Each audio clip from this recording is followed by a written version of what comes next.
성도 여러분, 그리고 복음 사역의 도역자 여러분, 오늘은 로마서 8장 17절의 고난의 문제에 대해서 말씀드리겠습니다.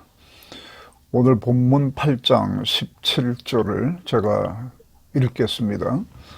자녀이면 또한 상속자, 곧 하나님의 상속자요 그리스도와 함께한 상속자니 우리가 그와 함께 영광을 받기 위하여 고난도 함께 받아야 할 것이니라.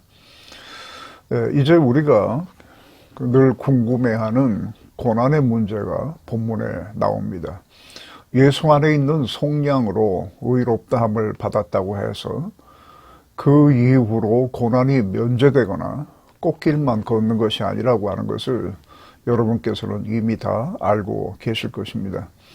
우리는 이 세상을 떠나는 마지막 순간까지 힘들다고 느껴지는 고난을 경험하게 될 것입니다. 이런 문제는 이 땅에서 숨 쉬고 사는 모든 사람들이 다 경험하는 것이지만 될 수 있는 대로 피하고 싶은 당면한 현실적인 문제이기 때문에 이에 대한 질문도 많고 또 그것에 대한 나름대로의 획기적인 답이라고 하는 것을 주장하는 것도 난무하고 있습니다. 심리학자들이 혹은 상담자들이 가장 앞서서 이 문제를 다루고 있고 또 각 종교마다 기독교나 불교 또 천주교에서 이방면으로 달변가들이 TV나 유튜브를 통해서 활동을 하고 있습니다. 그 중에는 심지어 거의 말장난 수준의 프로그램이 있는 것도 알고 있습니다. 그런데 이것이 보면은 이제 엄청난 조회수를 자랑을 하고 있는 것을 볼 때에 사람들이 참 이런 것을 굉장히 좋아하는구나 하는 것을 알 수가 있습니다. 이들 중에는 어떤 것은 인간의 삶을 지나치게 단순화해서 진통제를 남용하는 듯한 가벼움의 극치를 보이기도 합니다. 성경은 성도들에게 이 고난의 문제를 피해서 도망다니는 법을 말하지 않습니다. 이것과 맞서서 극복하는 방법을 말해주고 있습니다.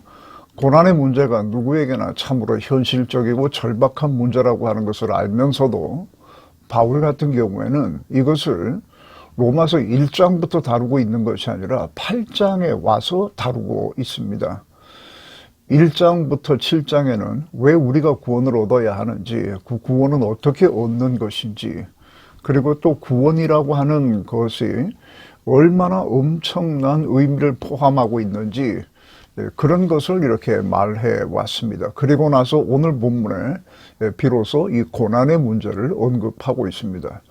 로마서 외에 다른 성경에서 고난의 문제를 비교적 앞쪽에 말하는 것도 있습니다만은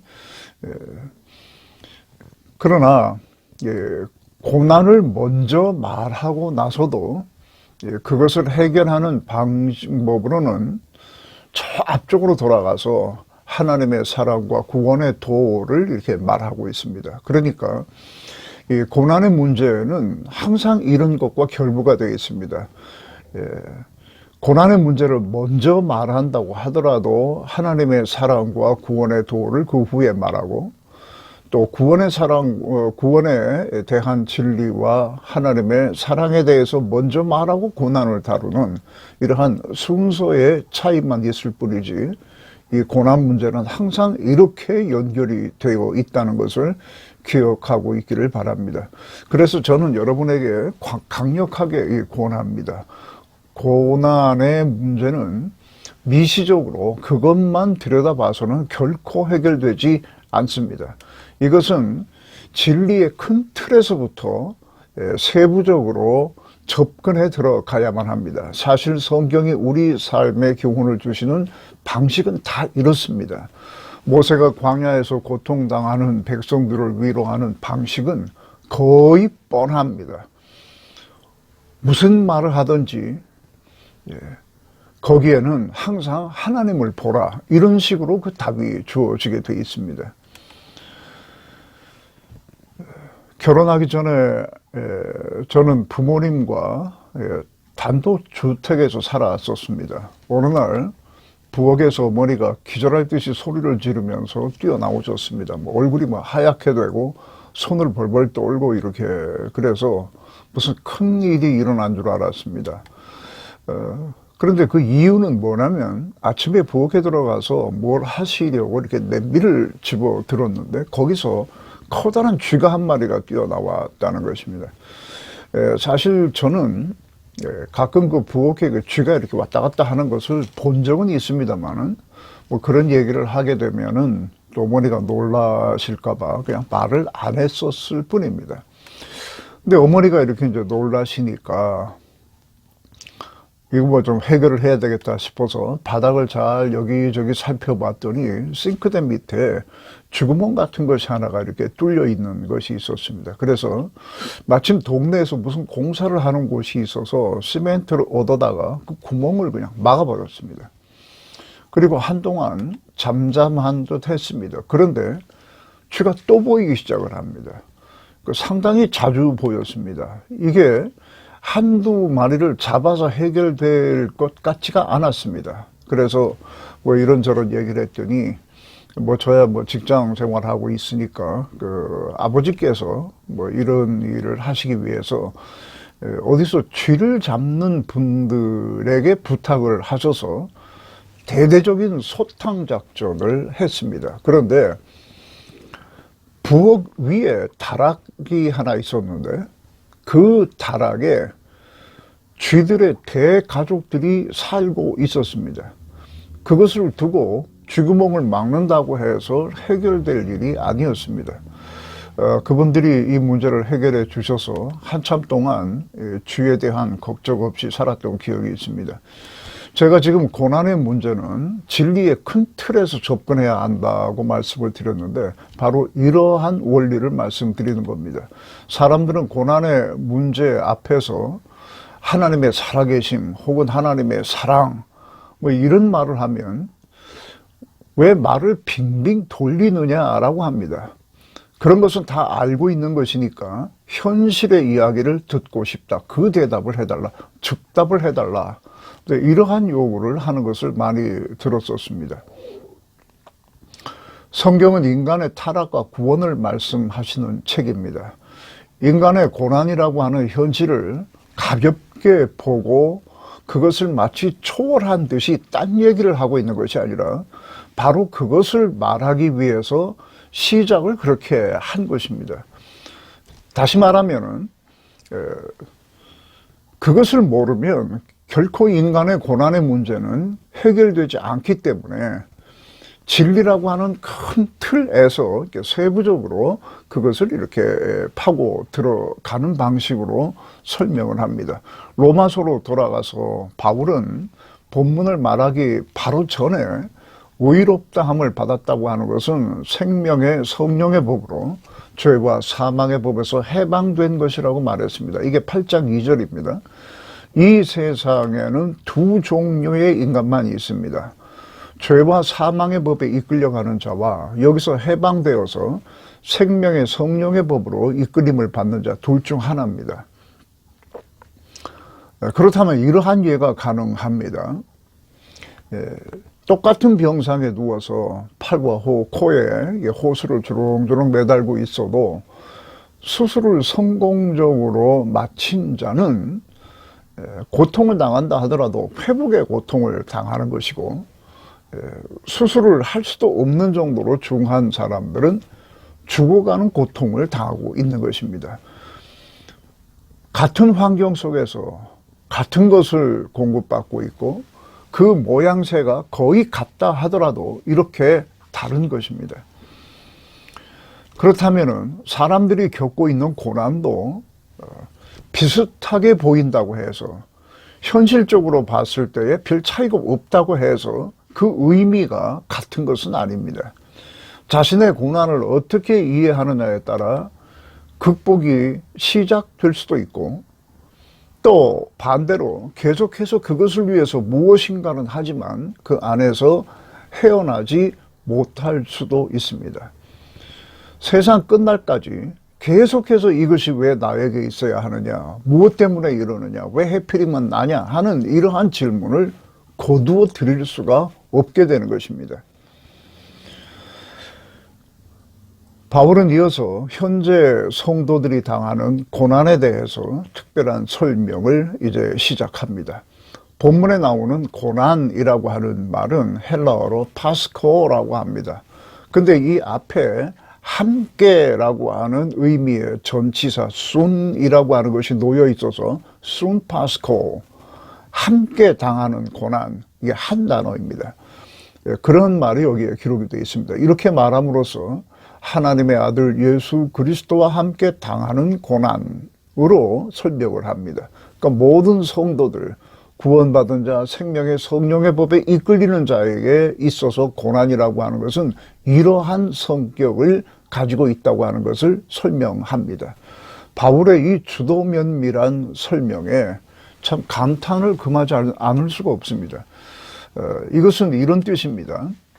순 파스코라고 하는 것, 여기에 대한 설명을 하겠습니다.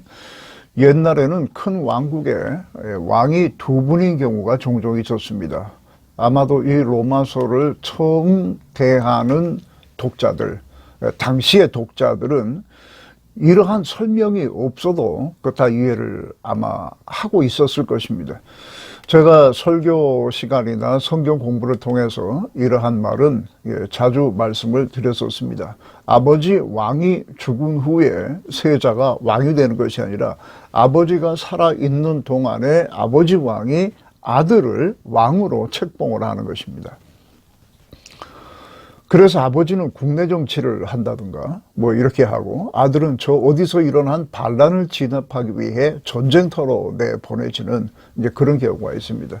혹은 반대로 아들은 국내에다 두고 아버지가 군대를 이끌고 가서 반란을 진압하기도 합니다. 본문에 자녀이면 상속자이고 예수 그리스도와 함께한 상속자니 우리가 그와 함께 영광을 받기 위하여 고난도 함께 받아야 할 것이다. 오늘 본문 17절입니다. 이것이 곧 그 말입니다. 왕위를 계승할 사람은 혹시 있을 수도 있는 위험을 사전에 차단하기 위해서 온실 속에서 자라게 하지 않습니다. 이런 전쟁터로 보내집니다. 그래서 거기에서 군사적인 전술 전략도 배우고 또 거기에서 리더십도 개발이 되고 또 무엇보다도 중요한 것은 그런 일을 통해서 정치력이라고 하는 것이 개발됩니다. 그리고 그와 함께 전쟁에 참여했던 전우들은 나중에 그가 명실공히 나라를 통치하는 왕이 되었을 때에 엄청난 자산이 되는 것입니다. 아버지 왕도 다 그러한 단계를 거쳐서 통치를 한 것이기 때문에 아들 왕도 그러한 단계를 거쳐서 나라를 다스리게 하는 그러한 방식입니다. 그리고 이러한 일에 승리를 하면 그 아들 왕은 아버지께로 돌아와서 그 아버지의 우편에 앉습니다. 아버지 왕의 재가를 받는 것도 있겠지만 거의 모든 국가의 행정을 맡은 자로서 일을 한다는 뜻입니다. 이때 반란이 일어났던 그곳에는 아들 왕이 다시 아버지께로 돌아가면서 대리인들을 세워서 나머지 일을 정리하게 합니다. 그 정리 과정도 만만치 않습니다. 사람은 그렇게 쉽게 고분고분해지지 않습니다. 12지파의 대표자가 다윗에게 와서 왕이 되어달라고 해서 온 이스라엘의 왕으로 등극을 하지만 뿌리 깊은 반대 세력은 다윗의 통치 기간 동안 알게 모르게 틈만 나면 다윗을 공격하고 반역을 꾀하였던 것을 잘 아실 것입니다. 그 대표적으로 사울의 친척이었던 시므이 같은 사람, 뭐 이런 사람을 들 수가 있겠습니다. 그런 곳을 대리자들에게 맡기는 것입니다. 그것이 곧 교회라고 할 수 있고 그 대리자들은 교회를 통해 사역하는 자들, 즉 성도들을 말합니다. 우리들이 바로 그 대리자들입니다. 그리고 왕은 때가 되면 다시 그곳에 오셔서 최종 심판을 하게 될 것입니다. 예수 그리스도를 공격하던 세력은 그와 같은 방법으로 혹은 그보다 더 강도가 높은 방식으로 왕의 대리인들을 공격할 것입니다. 당연히 그렇게 할 것입니다. 그런데 그것이 공중 권세를 잡고 있는 사탄에 의해서 조종되고 있는 세력이 그렇게 하는 것입니다. 성도는 당연히 이 공격을 받게 됩니다. 그리고 그 공격은 누가 봐도 사탄의 공격인 것이 그냥 눈에 확 드러나는 것이 아니라 실로 강하고 교묘한 것입니다. 성도들을 위축시킬 수 있는 모든 방법이 동원됩니다. 때로는 겁을 줄 것이고 때로는 슬픔 속에서 헤어나지 못하게도 만들 것입니다.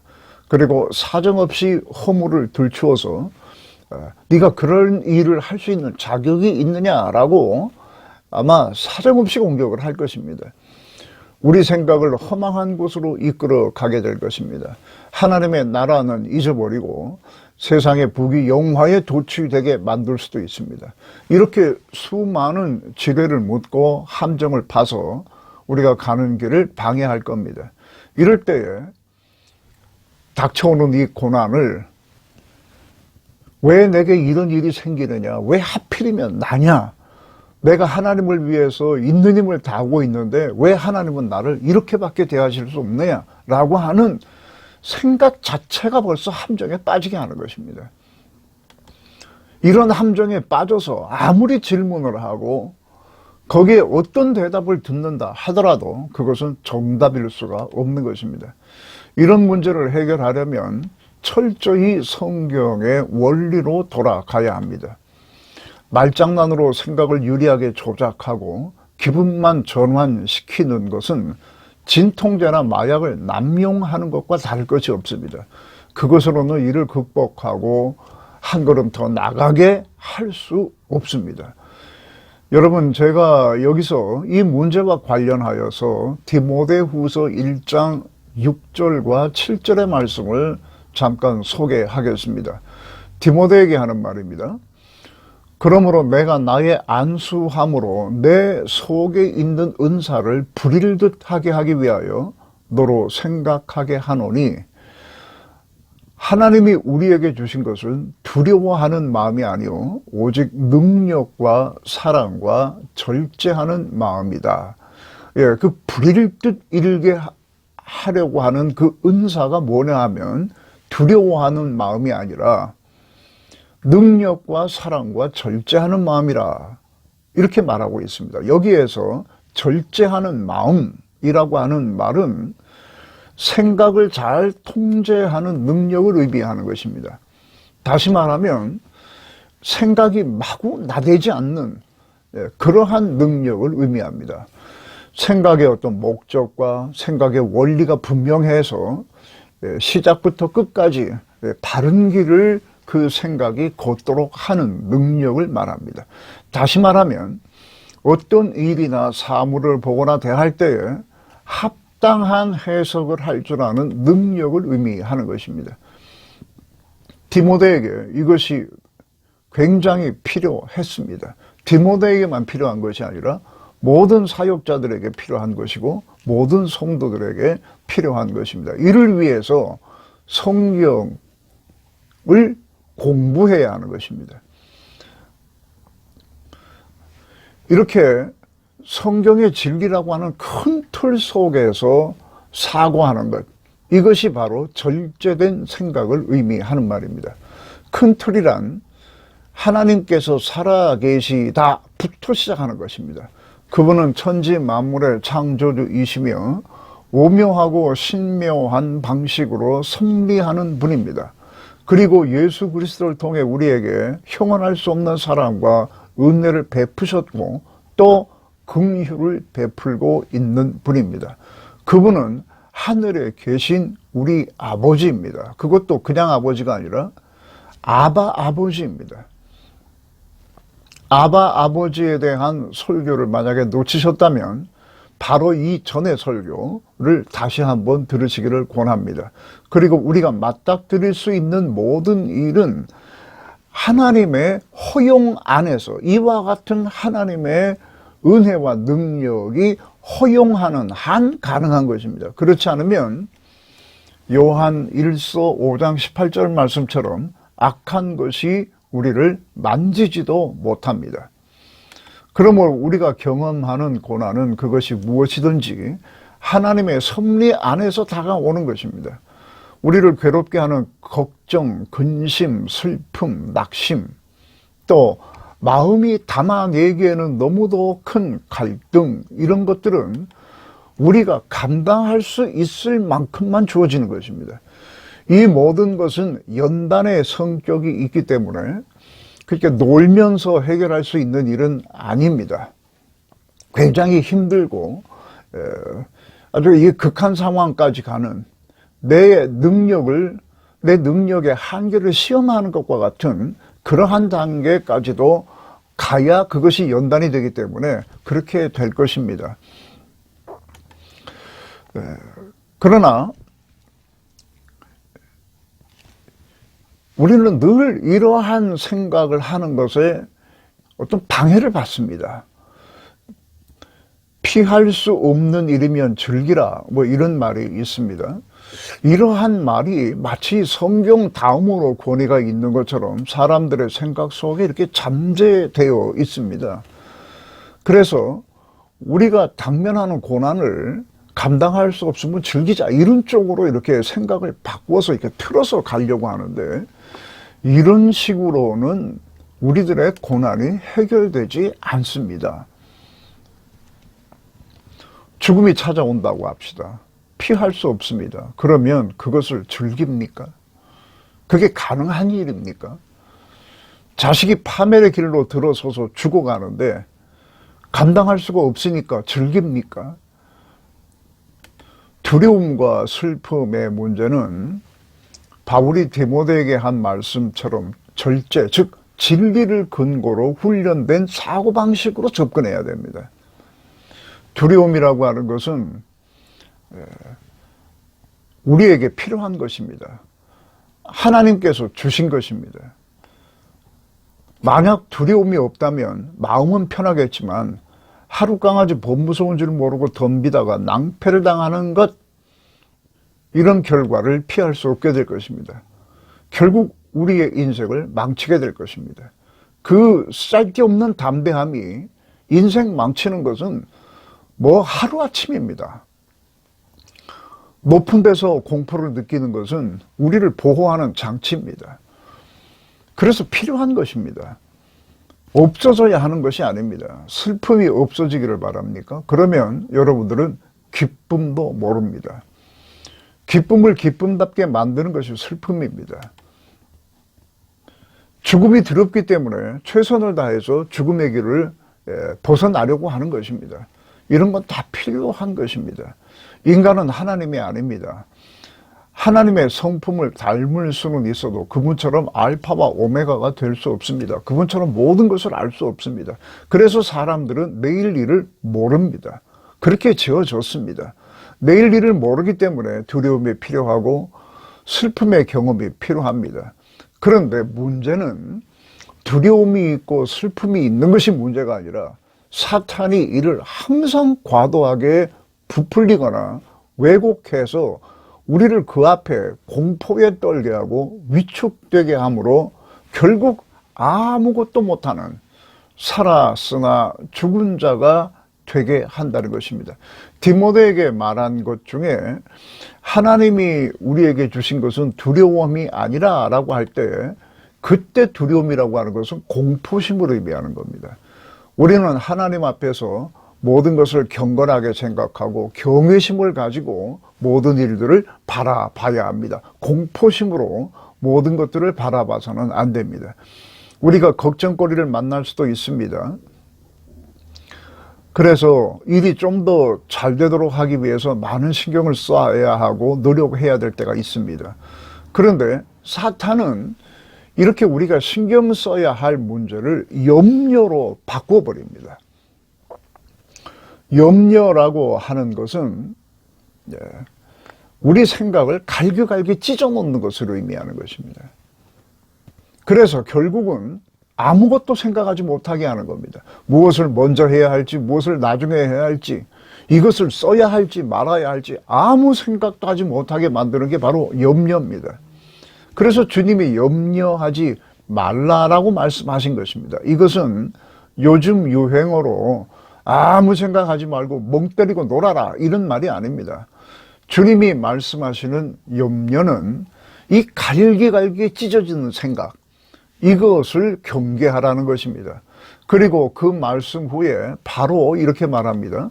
공중의 새와 백합화를 보라 이렇게 말씀하셨습니다. 이때 보라라고 하는 말은 디모데후서 1장 7절 말씀에 절제된 혹은 훈련된 사고방식으로 깊게 생각하라는 겁니다. 봐야 할 것을 깊이 보라는 것입니다. 들어야 할 것을 깊이 들으라는 그러한 뜻으로 말씀하신 것입니다.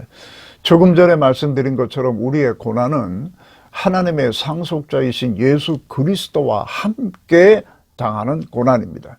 그렇다면 하나님께서 보급품도 주지 아니하시고 그곳에서 계속 남아 싸우라고 하실 리는 없습니다. 요한복음 14장 18절에는 너희를 고아처럼 내버려 두시지 않을 것이다 라고 말씀하셨습니다. 고난에 부딪힐 때 이를 감당할 수 있는 능력은 하나님으로부터 주어질 겁니다. 필요한 모든 것은 다 공급될 것입니다. 이것을 믿어야 합니다. 큰 틀에서부터 접근해 들어가야만 합니다. 고난 이게 왜 왔느냐, 왜 해필이면 나냐 이렇게 생각할 것이 아니고 고난을 당하게 되면 이 고난은 감당할 수 있는 것이다. 하나님께서 그것을 다 공급하실 것이다 라고 하는 믿음이 필요합니다. 큰 틀에서 접근해야 합니다. 어떤 사람은 고통의 문제를 해결하기 위해서 이렇게 생각합니다. 컵에 물이 반밖에 없을 때에 아직 반이나 남았네. 이런 식으로 긍정적으로 사고를 바꾸라고 하는 그런 것이 유행합니다만은 이것이 해롭지는 않지만 그것이 실제로 우리에게 어떤 유익을 줄 수가 있습니까? 사랑하는 자가 죽어갑니다. 그러나 그것을 보면서 아직 생명이 반이나 남아있다라고 하는 것이 마음의 위로가 됩니까? 그 남아있는 것도 조금 있으면 소진될 걸 뻔히 알고 있는데 그러한 말의 유희가 우리 영혼에 무슨 유익을 줄 수가 있습니까? 고난의 문제는 진리의 큰 틀에서 접근해 들어가야 답이 나옵니다. 성경을 안다는 것은 이를 능히 할 수 있는 능력을 의미하는 것입니다. 이런 의미에서 여러분은 성경을 잘 배우셔야만 합니다. 빌립보 4장 6절에 이렇게 기록되어 있습니다. 아무것도 염려하지 말고 오직 모든 일에 기도와 간구로 너희 구할 것을 하나님께 아뢰라 했습니다. 기도는 뭐고 간구는 뭡니까? 다 그 비슷한 거 아니겠습니까? 그러나 결과적으로는 같은 말이 아닙니다. 약간 다릅니다. 간구는 당면한 해결책을 구하는 것이라면 이때 기도라고 하는 말은 하나님의 되심을 성경적으로 잘 훈련된 방식으로 생각해내는 것을 의미합니다. 주께서 기도를 가르치실 때에 왜 당면한 문제로 바로 뛰어들어가지 않고 하늘에 계신 우리 아버지를 충분히 묵상하는 것으로부터 시작하게 하셨습니까? 이 모든 문제의 답의 공통분모로 주만 바라볼지라 라고 하는 말이 왜 필요합니까? 그 안에 진리가 주는 답이 있고 능력이 있기 때문에 그렇습니다. 조금 야박하게 말하는 것 같은 생각이 들긴 합니다만은 혹시 자극제가 되라고 하는 의미에서 말씀드린다면 하늘에 계신 우리 아버지라고 하는 이 구절에서 이 부분에서 한참을 머물지 못하는 사람은 기도할 줄 모르는 사람입니다. 따라서 고난의 문제를 해결하기는 어렵습니다. 꼭 이것이 아니더라도 모든 사고의 원리는 큰 틀에서부터 시작합니다. 집을 짓는 것도 큰 그림 안에서부터 안으로 세부적으로 들어가는 것입니다. 그림을 그리는 것도 큰 틀에서 작은 곳으로 들어갑니다. 큰 틀에서 작은 것으로 접근하는 것이 모든 세상의 답을 얻는 이치입니다. 이런 일에 영적으로도 익숙해지시기를 바랍니다.